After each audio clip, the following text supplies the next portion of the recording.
Bismillahirrahmanirrahim. Assalamualaikum warahmatullahi wabarakatuh. Alhamdulillahirabbil alamin wassalatu wassalamu ala Rasulillah wa ala alihi washabihi ajma'in.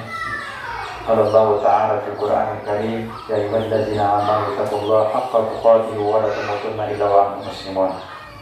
Kembali kurang bersyukur kepada Allah Subhanahu wa taala, hari ini kurang masih diberikan oleh Allah begitu banyak nikmat iman, nikmat Islam, sehingga pada kesempatan berbahagia ini Tuhan masih diberikan kesempatan yang lain juga, nikmat sehat, nikmat kesempatan, sehingga masih terus beraktivitas mencari Allah Subhanahu wa taala. Salawat dan salam senantiasa marilah kita kirimkan kepada kita Nabi yang mulia Muhammad sallallahu alaihi wasallam beserta keluarga beliau dan para sahabat-sahabat beliau radhiyallahu anhu ajma'in. Ibu-ibu yang dimuliakan Allah Subhanahu wa taala, kita masuk pada bab hari ini adalah pembahasan tentang pembagian sholat. Pembagian sholat, nanti mungkin ibu-ibu bisa memberikan tausiah nanti kepada anak-anak di SD tentang hukum pembagian sholat nanti. Pelajaran pertama itu adalah pembagian sholat itu terbagi menjadi 3, yaitu adalah yang wajib, yang sunnah dan nafil. Ada wajib, ada sunnah, ada nafil. Apa itu wajib? Wajib itu adalah al-fardhu minas sholati huwa sholatul khamsah. Yang wajib itu adalah sholat-sholat lima waktu. Di antaranya adalah sholat zuhur, sholat asar, sholat maghrib, dan sholat isya, dan sholat subuh. 5 waktu ini itu diabadikan dan dijelaskan dan ditentukan oleh Nabi Sallallahu Alaihi Wasallam. Jadi sholat kita ini sudah ditentukan oleh waktu-waktunya. Kemudian ketetapan ini malaikat Jibril mengajarkan kepada Nabi Sallallahu Alaihi Wasallam. Sebagaimana Nabi Sallallahu Alaihi Wasallam menyatakan dalam sebuah hadis, kata Nabi, "Khamsu salawatin katabahunna Allahu 'ala al-ibad." Sholat 5 waktu ini Allah sudah menentukannya kepada hamba-hamba yang beriman. Kata Nabi, "Man ata bihinna lam yudayyi' min huna syai'an istighfafan bihaqqina kana lahu 'inda Allahi ahdun yudkhilul jannah." Kata Nabi, siapa saja di antara umatnya menghadiri atau melaksanakan sholat 5 waktu ini dan dia tidak menghilangkan sedikit pun sholat 5 waktu ini dalam bentuk keringanan, karena dia mendapatkan sholat 5 waktu memiliki hak-hak tertentu, kata Nabi, kana lahu 'inda Allahi ahdun, maka baginya di sisi Allah itu adalah pahala ayyudkhilahu al-jannah. Maka Allah Subhanahu wa taala akan memasukkan orang tersebut yang melaksanakan perintah-perintah sholat ke dalam surga Allah Subhanahu wa taala. Yang berikutnya, kata Nabi sallallahu alaihi wasallam mengatakan, Waalaikumsalam. Silakan Bu. Yang berikutnya, kata Nabi, "Wa man lam ya'ti bihinna falaysa lahu 'inda Allahi ahdun." Siapa saja di antara umatnya, kata Nabi, umatnya, kata Rasulullah, siapa saja di antara umatku yang tidak menghadiri atau tidak pernah melaksanakan sholat 5 waktu, maka tidak ada baginya itu kebaikan. Kata Allah, kata Nabi, "Insya'a a'adzabahu." Jika Allah berkehendak, Allah mengazabnya. Kalau Allah berkehendak, Allah mengampuni. Ada 2 faktor. Kalau misalkan kita tidak melaksanakan sholat 5 waktu, ada 2 faktor. Kalau Allah berkehendak, Allah mengazabnya, baik mungkin di dunia atau di akhirat. Kalau Allah berkehendak, Allah mengampuninya. Saya pernah mendapatkan kisah, ada orang kaya, bisnis jual beli mobil sampai diceritakan karena sampai ke luar negeri. Saya dapat beberapa tahun yang lalu, itu sampai semangat di emperan masjid. Sampai saya kasihan ini, kok tiap hari di masjid ada apa gitu. Padahal dia, keluarganya sudah buang dia, istrinya mungkin sudah cari laki-laki lain, huru hara lah rumah tangganya. Dia curhat bahwa saya hari ini keeping di masjid. Saya sekian tahun hanya bisnis, tidak pernah menghadiri sholat azan, saya tidak pernah hiraukan. Tiba-tiba saya diuji mungkin seperti ini, Allah cabut nikmat. Saya berbisnis jual mobil Pak, tapi sekarang hancur, berantakan. Nah itu saja, ya, sesuai dengan Nabi Sallallahu Alaihi Wasallam ini. Kalau orang tidak pernah melaksanakan sholat 5 waktu, hanya 2. Kalau Allah berkehendak, Allah mengazabnya. Kalau Allah berkehendak, Allah mengampuninya. Jadi mungkin orang tadi itu Allah cabut nikmat, ya, cabut nikmat. Dia kalau kita masih sehat, banyak-banyak sholat. Kalau kita masih jualan berbeda sholat, kan sampai kadang menjauh masih kalaban yang berbagai macam turnamen atau terjadi penyakit stroke lah ya, atau kadang-kadang dulu sebelum saya bisa baca Quran. Kesempatan hari ini kita banyak-banyak, jangan sampai mudah-mudahan kita tak tahu kalau rumah seperti apa kita nanti hidupnya. Kurang suka mungkin dia seperti orang diuji dengan hal yang demikian. Mudah-mudahan jangan ya. Auzubillah bisa. Kemudian yang kedua adalah sholat pembagian kedua adalah sholat sunnah ya. Apa itu sholat sunnah? Yaitu sholat sunnah adalah sholat witir ya. Kemudian tarawihatul fajar, yaitu sholat sunnah di waktu fajar. Kemudian wal ida, sholat 2 hari raya. Wal kusuf, tahu sholat kusuf? Tahu, pernah ingat? Kusuf itu sholat gerhana. Pernah ingat? Kalau ada gerhana itu nanti sholat gerhana. Itu caranya beda lagi, nanti ada bisa praktek. Takbiratul pertama, kita baca surat pendek, surat panjang ya begitu. Ruku, bangun dari iktidal, jangan langsung sujud, masih baca ayat lagi. Surat pendek, ruku lagi, baru langsung sujud. Begitu.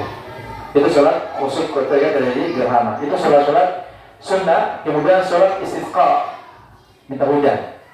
Kalau misalkan orang musim kemarau, tidak pernah hujan, kebun sampai mau tanah-tanah picah begitu susah, maka satu kamu bisa melaksanakan sholat istisqa, minta hujan ya. Ini adalah sunnah-sunnah yang dianjurkan.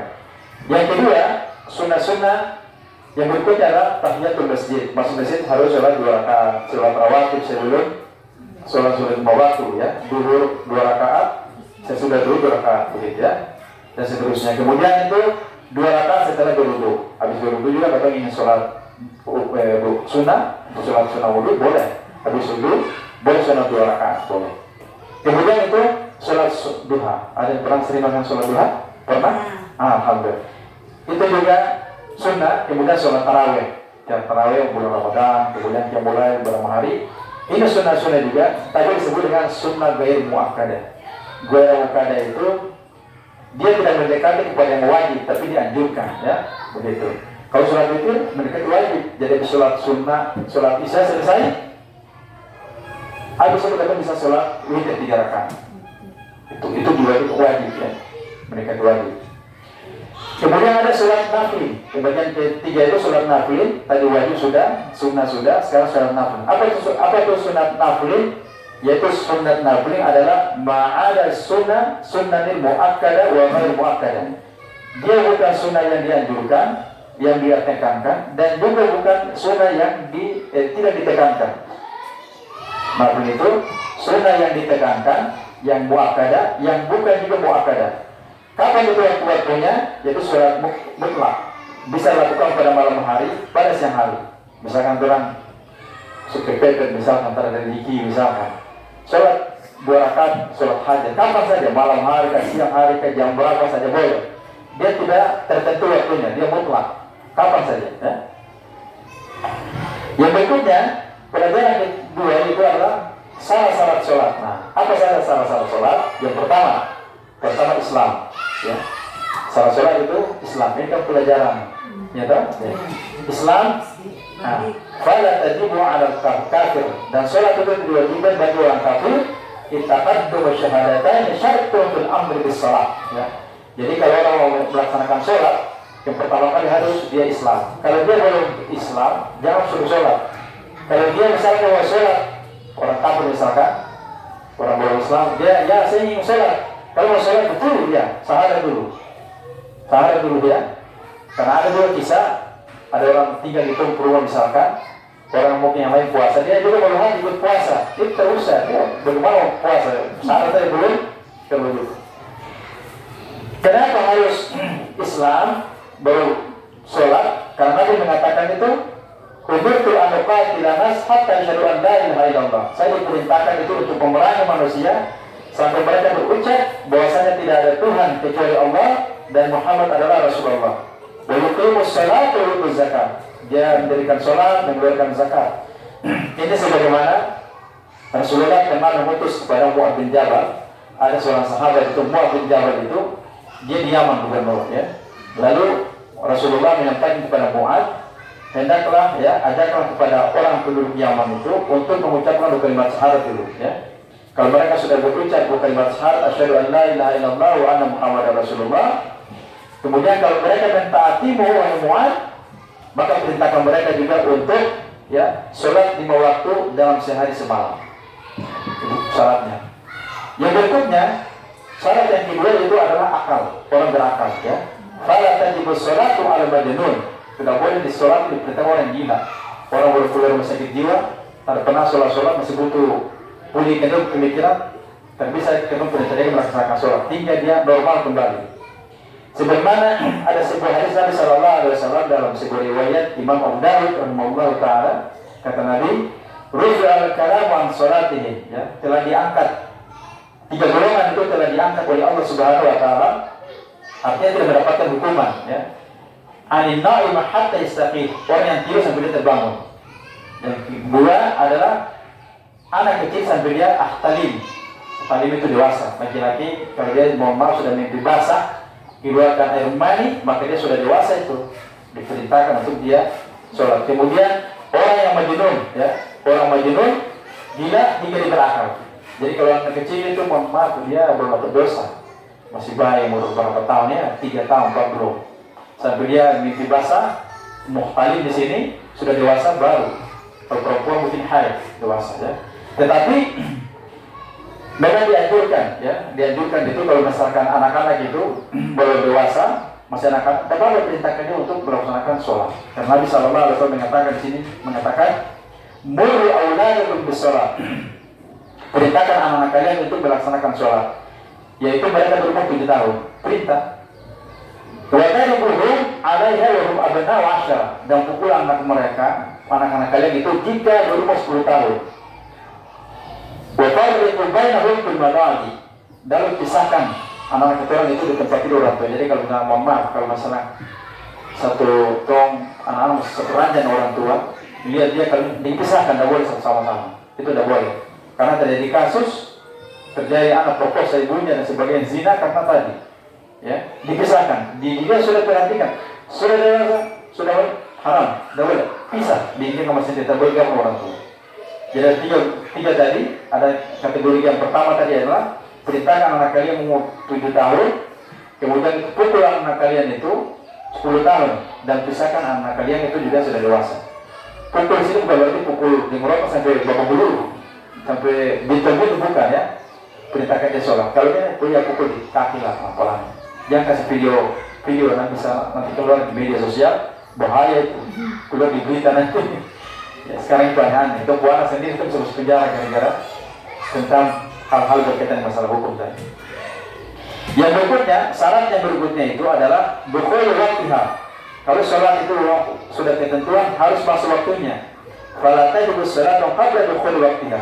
Dan para ulama ya mengatakan itu sesuai hadis Nabi, sholat tidak wajib ya sebelum masuk waktunya.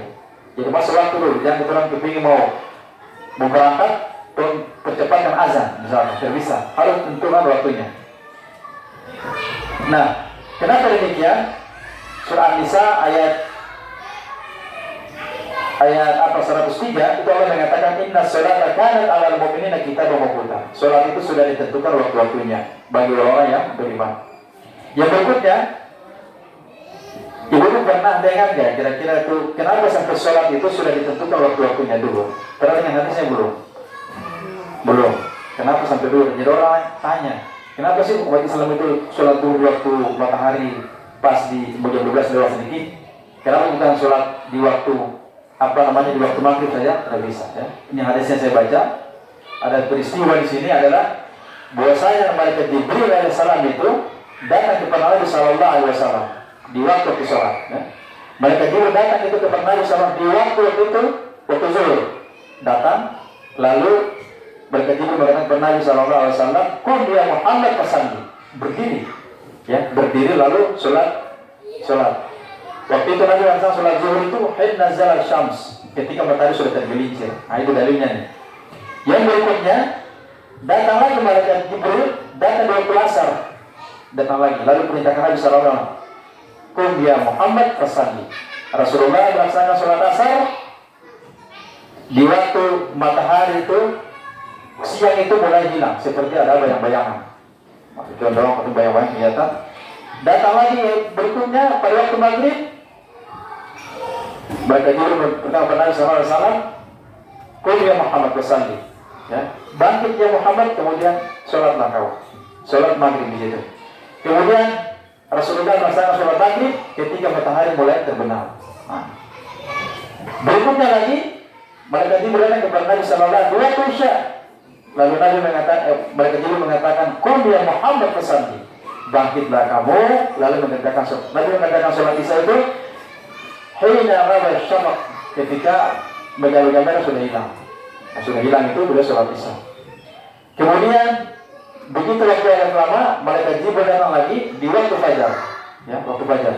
Lalu malaikat Jibril mengatakan, "Ya Muhammad, bangkitlah kamu, lalu mengerjakan sholat ini." Ya, Rasulullah mengerjakan sholat fajar itu ketika matahari itu ada langit itu sudah kelihatan warna kayak macam berkilat, ya, kayak macam ada sesuatu yang kayak sudah cerah-cerah lah begitu, kelihatan warna putih.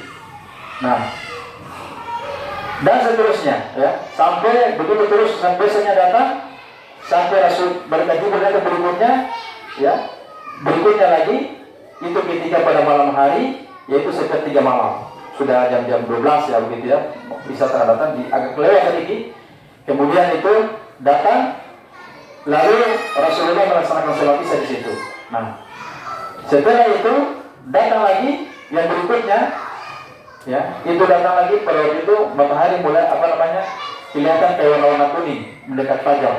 Nah, kemudian itu Rasulullah mengatakan malaikat Jibril mengatakan kepada Nabi sallallahu alaihi wasallam, "Ya Muhammad, antara sepertiga malam sampai dengan waktu yang kuning-kuningannya ini mendekati fajar, ini adalah waktu sholat. Jadi kita bisa melaksanakan sholat tahajud, sholat malam itu boleh."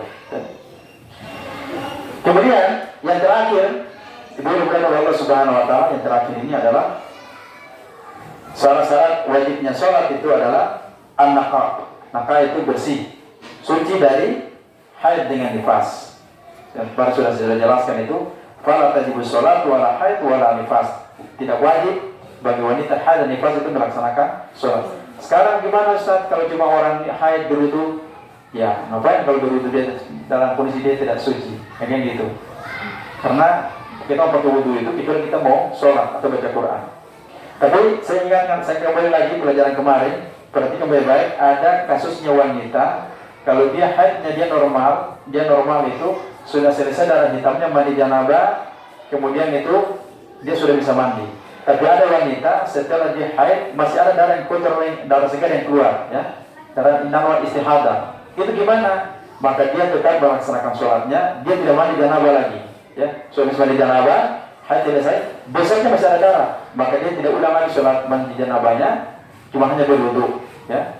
Kalau wanita nifas itu 40 hari, ya. Kalau dia melahirkan hari ini, dia hitung hari ini melahirkan, berarti sampai 40 hari itu dia sudah bisa sholat. Ustaz masih belum bersih, ya Nabi perintahkan begitu karena ada proses pembentukan darah itu sudah suci, ya, jangan sampai tinggalkan sholat. Kemudian oleh Allah Subhanahu Wa Taala, ini saya bisa sampaikan singkat saja karena ilmu masih mengajar. Sebelum kita tutup, mari kita berdoa kepada Allah Subhanahu Wa Taala. Bismillahirrahmanirrahim. Alhamdulillahirabbil alamin. Wassalatu wassalamu ala Rasulillah wa ala alihi washabihi ajma'in. Allahumma ighfir lana wa liwalidayna warhamna kama rabbana saghira. Allahumma inna nas'aluka 'ilman nafi'an wa rizqan thayyiban wa 'amalan mutakabbalan. Allahumma ansurna 'alal mujahidin Palestina. Allahumma ansurna 'alal mujahidin fil Gaza. Rabbana atina fid dunya hasanah wa fil akhirati hasanah wa qina adzabannar. Subhanallahi bihamdika asyhadu an la ilaha illa anta astaghfiruka wa atubu ilaik. Assalamualaikum warahmatullahi wabarakatuh.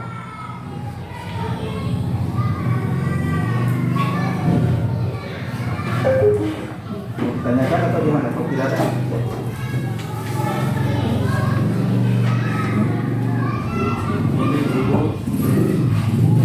Pegang aja dulu. Oh, saya Pak.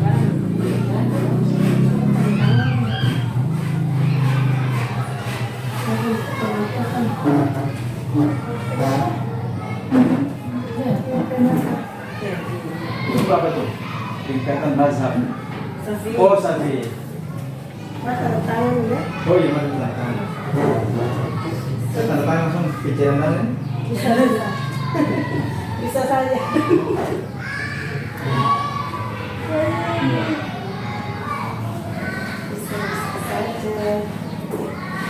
Saya kadang kesini hati supaya jangan sampai ibu-ibu berkomunikasi kurang.